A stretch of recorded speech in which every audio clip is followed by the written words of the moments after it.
Hello everyone, I am गौरव और आप देख रहे हैं बी ए ब्रिलियंट। आज की वीडियो हम बात करेंगे यूनिट बैंकिंग सिस्टम के बारे में।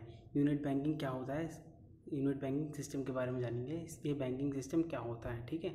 इसको बताने से पहले मैं आपको बताता हूँ कि हमारी प्रीवियस वीडियो थी ब्रांच बैंकिंग के बारे में, आप उसको भी ज़रूर देखिए क्योंकि वो भी बैंकिंग सिस्टम का ही पार्ट है, ठीक है।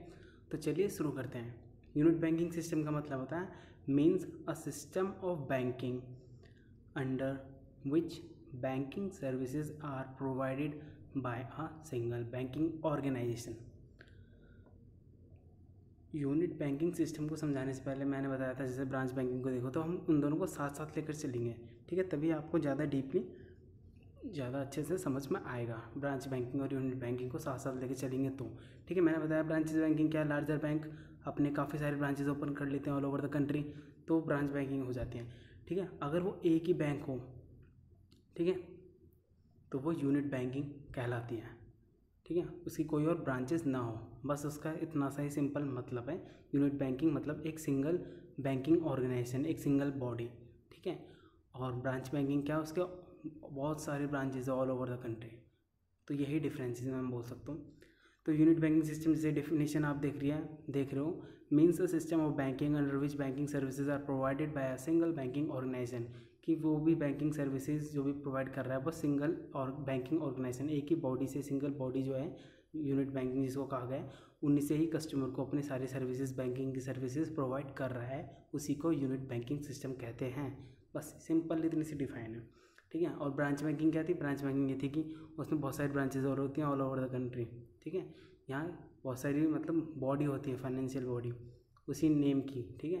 बट यहाँ क्या है, एक ही बॉडी रहेगी एक ही नाम का, तो यही है यूनिट बैंकिंग सिस्टम। अब देखते नीचे, such a bank has a single office or place of work, it functions independently and is not controlled by any other individual or firm. इसका मतलब क्या है, such a bank has a single office, जैसे मैंने बताया था एक ही body है, एक ही ऑफिस है, ठीक है।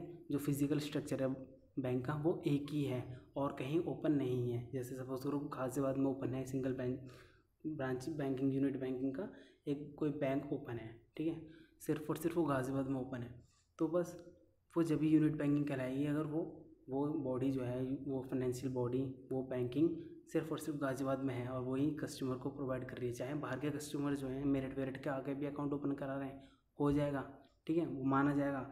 बट क्या है, और कोई बॉडी ओपन ना हो और कोई ब्रांचेस ना हो, तो वही यूनिट बैंकिंग सिस्टम है। यहाँ लिखा है ना, सिंगल ऑफिस इज और place of work, it functions independently and is not control by any other individual firm, ठीक है। जिस पे कोई भी कंट्रोल, कोई भी फर्म या फिर कोई इंडिविजुअल उस पर कंट्रोल ना करे, मतलब कोई आउटसाइड का जो है वो भी ना करे, जो उसका बैंकिंग जिसकी है वही कंट्रोल करेगा और वही अपने फंक्शंस इंडिपेंडेंटली रन करेगा, कैरी ऑन करेगा बिजनेस में, बैंकिंग यूनिट बैंकिंग सिस्टम में, ठीक है। मैंने बताया कुल मिलाकर आप देखो कि एक सिंगल ऑफिस है, ठीक है, कोई एक सिंगल बैंक है, तो वही बैंक ही सर्विसेज प्रोवाइड कर रहा है कस्टमर को, उसकी कोई और शाखाएं नहीं हैं। जैसे लिखा रहता है कि हमारी क्या बोलते हैं, नकल से सावधान देते नहीं, इधर से लिख देते हैं कि हमारी कोई और ब्रांचेस नहीं है, सावधान रहें, इस टाइप से अपने लगा देते हैं अपने कस्टमर को लॉयल बनाने के लिए। तो वो एक तरह से यूनिट बैंकिंग सिस्टम में आ जाता है कि हाँ उनकी कोई और शाखाएं नहीं है, ठीक है। एडवांटेजेस देखते हैं, एडवांटेजेस क्या होते हैं। फर्स्ट देखते हैं, मैंने यहाँ 8 एडवांटेजेस लिखे हैं। Easy management, localise banking, quick decision, personal contact with customers, less risk, better service, no evil effect due to the strike और क्लोजर, प्रमोट रीजनल बैलेंसेस। अब क्या है, ईजी मैनेजमेंट, मैंने बताया था एक बैंक है, ठीक है, उसको मैनेज करना ईजी होगा क्योंकि वो एक पर्सन होगा, भले ही उसका मैनेजमेंट प्रोसेस पूरा मैनेजमेंट होगा, एक बैंकर होगा, ठीक है, एक मैनेजर होगा और एक कैशियर होगा, हर टाइप की, चाहे उसका पूरा मैनेजमेंट हो, कोई चाय पिला रहा है, सारा पूरा मैनेजमेंट पूरे बैंक की तरह चलेगा, बट वो जो ऑफिस है ना वो एक ही होगा। तो क्या है, एक ही ईजी मैनेजमेंट में अपने जो मैनेजमेंट को चलाने के लिए बहुत ईजी हो जाएगा हमें, ठीक है। अब सेकंड है लोकलाइज बैंकिंग, अपने बैंकिंग को लोकलाइज कर लेते हैं बहुत, क्योंकि लोकल बैंकिंग का सपोज करो कोई रूरल एरिया में ओपन बैंक कर दिए तो उनको ये बहुत फ़ायदा हो जाता है लोकलाइज बैंकिंग से, क्योंकि इनके एडवांटेज जाते हैं यूनिट बैंकिंग के, कि हाँ एक तरह से कस्टमर को बताएं कि इसी बैंक जाना है, कि इसकी तो और कहीं ब्रांच है नहीं तो इसी पे आना पड़ेगा और जिस एरिया में हैं वहाँ के कस्टमर्स तो उस पर लॉयल बनेंगे ही बनेंगे। क्विक डिसीजन, जब एक ही सर्विसेज होगा, ये पॉइंट हालांकि बताने लायक नहीं है, मतलब कि इनको मैं एक्सप्लेनेशन दे रहा हूँ लेकिन आपको ये पता होंगे कि सिंपल सी बात है। एज अ बैंकिंग ना लेकर आप कोई और बिजनेस भी लोगे। आप सपोज़ करो कोई छोटा रेस्टोरेंट यूज़ कर रहे हो, जैसा ढाबा ढाबा टाइप बोलते हैं, उसको यूज़ कर रहे हो, आपने ओपन करा, उसको रन कर रहे हो, तो आपको सब पता रहेगा कि हाँ भाई उसमें कितना सब्जी आ रही है, वेजिटेबल्स कितनी आ रही हैं, कितना आटा लग रहा है, कितना हो रहा है, कितने कस्टमर आ रहे हैं, सबको आप क्या हो, आप सुपरवाइज कर सकते हो, मैनेजमेंट अच्छा चला सकते हो, कंट्रोल ऊपर रहेगा आपको। आपको एक एक चीज़ की पता रहेगी कि आपके ढाबे में क्या हो रहा है। उसी तरह से आप कोई चेंजेस करना चाहते हो कि नहीं हम तो पराठे भी बनाएंगे, तो आपने बोला पराठे बनाएंगे, सामान लाएंगे, जो वर्कर होंगे वो बना देंगे, ठीक है। एक तरह से क्विक डिसीजन हुआ, ठीक है, आपका भी क्विक डिसीजन हुआ। Personal contact with the customer, अब जो कस्टमर आ रहे हैं, रेगुलर कस्टमर आ रहा है, आपने देखा होगा किसी आप ढाबे वगैरह पे या कहीं भी जाते हो, अगर आप रेगुलर कस्टमर होते हो तो आपकी जान पहचान बन जाती है उस रेस्टोरेंट से या फिर उस शॉप से, आपकी जान पहचान बन जाती है कि उस कस्टमर जो मालिक है उसका और कस्टमर का एक इंटरेक्शन, एक रिलेशनशिप बन जाती है, ठीक है। तो इंटरेक्शन हो जाता है, ये ना पर्सनल कॉन्टैक्ट विद कस्टमर्स, उसका खुद पर्सनल क्या होता है, कॉन्ट्रैक्ट रहता है कस्टमर से, लेस रिस्क। अब पूरा मैनेजमेंट ये कंट्रोल कर रहा है तो कोई गलत भी नहीं करेगा कि वो देख रहे हैं बैठे बैठे, ठीक है। तो क्या है, एक तरह से रिस्क का बहुत कम चांसेस होते हैं। ब्रांचेस, बैंक ब्रांचेस में क्या है, ATM मशीन आ रही है, कोई वर्क यूज़ नहीं कर रहा है, खाली पेजेस निकाल रहे हैं, चेक बुक्स वगैरह जो फॉर्म्स आ रहे हैं वो फेंके जा रहे हैं खाली, ठीक है। फ़ैन वगैरह जो चल रहे हैं कोई है भी नहीं फिर भी चल रहे हैं, तो ये क्या है, ये बहुत रिस्क को बढ़ा देते हैं कि सिंपल सी बात है, पैसा लगा हुआ है तो कहीं ना कहीं पैसा जा रहा है, डाउन हो रहा है। तो इस चीज़ रिस्क मतलब अगर एक छोटी सी बंदी हो जाएगी तो इन्हें कोई दिक्कत नहीं पड़ेगा, क्योंकि हाँ एक ही है उनकी। अगर सपोज़ कोई बड़ी पे पैन लग जाता है, बड़ी बैंक ब्रांचेस बैंकिंग पे, तो उन्हें असर करेगी, ऑल ओवर जो बैंक ब्रांचेस हैं उनकी उन पर असर पड़ेगा। तो ये कम रिस्क का होता है एक तरीके से, बेटर सर्विस। अगर छोटा सा होगा तो वो क्या है, अपनी सर्विसेज अच्छे से प्रोवाइड करेगा, ठीक है। सर्विसेज प्रोवाइड करने का मेरा मतलब है कि जैसे आप बैंक में जाओगे, सर्विसेज प्रोवाइड करके हाँ आपका जल्दी अकाउंट ओपन हो जाए, ठीक है, आपको अच्छी सर्विस मिल रही है, आपकी जल्दी अकाउंट ओपन हो रहा है, ठीक है। आपको वहाँ पानी के लिए पूछा जा रहा है, ठीक है, आपके लिए पूरी फैसिलिटीज़ दे रखी है, फ़ैन वगैरह की फैसिलिटीज़ दे रखी हैं, आप जहाँ बैठे हो पानी पूछा जा रहा है, तो ये फैसिलिटीज़ हैं। आप और अच्छी फैसिलिटीज़ भी दे सकते हो इनमें, ठीक है। 7th पॉइंट देखते हैं हम, no evil effect due to strike और क्लोजर।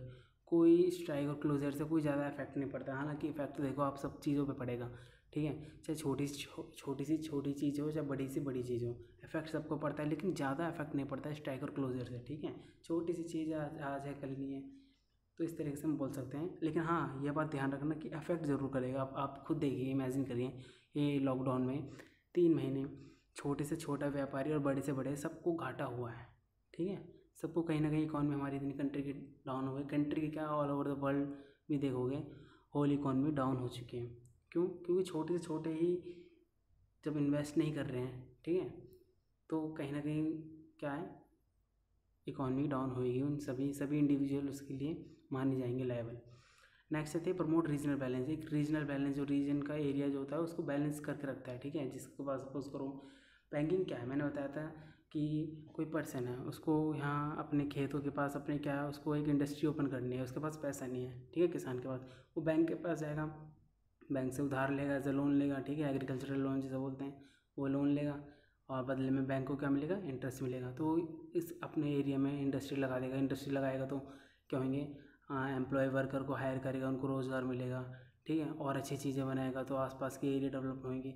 तो एक रीजनल बैलेंस बन के रखते हैं। अगर काफ़ी सारी होती है तो उनमें प्रॉब्लम हो जाती है कि उनके कंपटीशन ही ख़त्म नहीं होते, कि इससे ले ये ज़्यादा करते हैं, तो उस चीज़ में ही काफ़ी कन्फ्यूज़ हो जाते हैं और काफ़ी प्रॉब्लम्स अराइज हो जाती हैं इस चीज़ में, ठीक है। देख लिए पॉइंट यहाँ दिख नहीं रहा था, no evil effect due to strike और क्लोजर जो मैंने बता दिया, और लास्ट जो बताया था promote regional balance, regional balance को प्रमोट करता है ये यूनिट बैंकिंग सिस्टम। मैं यूनिट बैंकिंग सिस्टम के एग्जांपल देता हूँ बहुत। USA में आप देखोगे मोस्टली आपको बैंकिंग सिस्टम जो है यूनिट में मिलेगा, ब्रांचेस बैंकिंग सिस्टम नहीं मिलता है, ठीक है। यूनिट बैंकिंग सिस्टम मिलता है कहाँ, USA में। अब हम बात करते हैं इसके डिसएडवांटेज के बारे में। जैसे हमने ब्रांच बैंकिंग के एडवांटेज और डिसएडवांटेज के बारे में बात करा था, ऐसे ही हम इसके एडवांटेज और डिसएडवांटेज के बारे में बात करेंगे। तो डिसएडवांटेज देखियो, लैक ऑफ कंट्रोल, कहीं ना कहीं कंट्रोल की कमी हो जाती है इसमें, ठीक है। Inability to face financial crisis face करने में इनएबिलिटी हो जाती है, मतलब इतने एबल नहीं होता है। कोई फाइनेंशियल क्राइसिस लग जाए, सपोज करो फाइनेंशियल इमरजेंसी लग जाए, तो बहुत प्रॉब्लम हो जाती है, ठीक है। अनडिज़ायरेबल कंपटीशन, यूनिट बैंकिंग में भी और ब्रांच बैंकिंग में भी, हर जगह हर चीज़ में आप देखोगे, बैंकिंग सेक्टर में नहीं, हर चीज़ में ही आपको क्या है, कंपटीशन मिलता है। तो यहाँ पे बोल सकते हैं मैं नेसेसरी कंपटीशन इसमें भी आ जाता है, यूनिट बैंकिंग सिस्टम में भी, ठीक है। सपोज करो किसकी एक यूनिट बैंकिंग है यूएसए में जैसे, तो क्या है, उस बैंकिंग को इतना अर्न हो रहा है, तो और जो बैंकर्स हैं वो भी क्या करते हैं, उससे बैंकिंग कंपनी उससे जेलस होने लग जाते हैं, ठीक है। तो उनमें भी कंपटीशन बन जाता है कि हम भी इस एरिया में ऐसी फैसिलिटी प्रोवाइड करेंगे। तो ये भी कहीं ना कहीं अनडिज़ायरेबल कंपटीशन अराइज हो जाता है। लोकल प्रेशर, अब लोकल प्रेशर आप देखिए बहुत इंपॉर्टेंट माना जाता है, और मेरी राय में यही सब कुछ होता है आज की डेट में। इसी से ही पॉलिटिक्स चलती है, इसी से ही गुंडागर्दी चलती है, इसी पे ही पूरा एजुकेशन सिस्टम डिपेंड रहता है, इसी से ही आपको, मतलब इंडिया जैसी कंट्रीज़ में तो लोकल प्रेशर सबसे ज़्यादा माना जाता है। हालांकि ये डेमोक्रेटिक कंट्री है, बट फिर भी इसमें लोकल प्रेशर सबसे ज़्यादा माना जाता है। लोकल प्रेशर कैसे, लोकल एरिया का, सपोज करो ये बैंक है रूरल एरिया में, और यहाँ कोई डीएम है उसी एरिया का, आईएएस है, कोई एमएलए है, ठीक है। तो वो क्या करेगा, वो उसको प्रेशराइज करेगा कि हमें इतना लोन दो, हमें कम दो, कम इंटरेस्ट रेट पे देंगे हम लोन, ठीक है, अपने इंटरेस्ट रेट को कम करो। तो कहीं ना कहीं प्रेशर रख देते हैं कि नहीं इस टाइमिंग पे नहीं, आपकी बैंक इस टाइमिंग पे ओपन होएगी। कहीं ना कहीं ये सारी चीज़ें लोकल प्रेशर करती है, और मजबूरी में उस बैंक ओनर को भी बैंक की फैसिलिटीज़ को बढ़ाना पड़ता है, और अपने टाइमिंग स्केड्यूल को, अपना पूरा फंक्शंस को चेंज करना पड़ता है, ठीक है। तो ये तो आपको बैंकिंग सेक्टर में नहीं, आपको हर जगह ही मिलेगी। ऐसा शायद कोई सेक्टर में नहीं मिल सकता जहाँ ये एमएलए इन सब की जो ऊपर हम बोल सकते हैं लोकल प्रेशर है वो नहीं चलता हो। इवन आप देखोगे कि कोई गूंस वगैरह होते हैं, लोकल गूंस, वो भी प्रेशराइज करते हैं कहीं ना कहीं हर चीज़ को। अगर कोई सपोज करो कोई यहाँ शॉप है, ठीक है, कहना नहीं चाहता, पब्लिक सर्वेंट जो होते हैं वो भी आगे क्या होता है, काफ़ी आपने वीडियोज़ देखी होंगी, फ्री में ले लेते हैं और पैसे नहीं देते हैं। तो वो लोकल प्रेशर देते हैं कि हम आपके ऊपर ये करेंगे, ये करेंगे, ये करेंगे, आपकी ठेलियाँ वगैरह लगा नहीं देंगे, हमें फ्री में दो। आपने बहुत वीडियोस देखी होंगी, कहने की ज़रूरत नहीं है। लैक ऑफ स्पेशलाइजेशन, स्पेशलाइज करने में बैंकों को कहीं ना कहीं दिक्कत हो जाती है यूनिट बैंकिंग में। ब्रांच बैंकिंग में क्या है, वो करते रहते हैं अपने इनोवेटिव वगैरह चेंज करते रहते हैं, क्योंकि उनके पास काफ़ी कैपिटल होती है, इनमें काफ़ी दिक्कत हो जाती है। और रिस्क जो मैं बता रहा हूँ ये आपको एडवांटेजेस में मिल जाएगा, डिसएडवांटेजेस में मिल जाएगा, यूनिट बैंकिंग में मिल जाएगा, ब्रांच बैंकिंग में मिल जाएगा, हर चीज़ में रिस्क तो है ही। आप देखो जब कंपटीशन मार्केट में होगा, ठीक है, कोई आप बिज़नेस रन कर रहे हो, तो आप मानो रिस्क हर चीज़ में है, चाहे छोटा बिजनेस हो चाहे बड़ा हो, चाहे एक ब्रांच हो चाहे 100 ब्रांचेस हो, रिस्क हर जगह ही है। तो ये थे हमारे advantage and disadvantages of unit banking system के बारे में। मैंने एडवांटेजेस बताए थे पहले। यूनिट बैंकिंग सिस्टम को एज अ मतलब कंपेयर करके आपको बैंकिंग ब्रांच बैंकिंग से कंपेयर करके ही पढ़ना पड़ेगा, तो आपको इजीली अच्छे से समझ में आएगा। हालांकि मैं इसके अलावा आपको एक चीज़ बताता हूँ कि जो बैंकिंग आप चीज़ पढ़ रहे हो, तो आप इसमें एक मतलब प्रॉपर जो रूल है ना उसको फॉलो करते हुए चलो। आप बैंकिंग सिस्टम को पढ़ने से पहले बैंकिंग, कमर्शियल बैंक, ठीक है, उसके फंक्शंस, बैंकिंग रेगुलेशन एक्ट, इन सब चीज़ों को पढ़ो। तो इन सब चीज़ों को पढ़ोगे तो आपको एक क्लियर हो जाएंगी। एडवांटेजेस जो मैंने लिखे हैं ना, ये बहुत इजी एडवांटेजेस हैं, ये आप खुद मैनेज कर सकते हो कि हाँ एडवांटेजेस क्या हैं, खुद डिफाइन कर सकते हो। Unit banking system is a single branches banking organisation which provide services to their customers. इस टाइप से आप डेफिनेशन भी आप खुद बिल्डअप कर सकते हो। That's it for now. If you like the video please subscribe my channel. Thank you for watching. जय हिंद।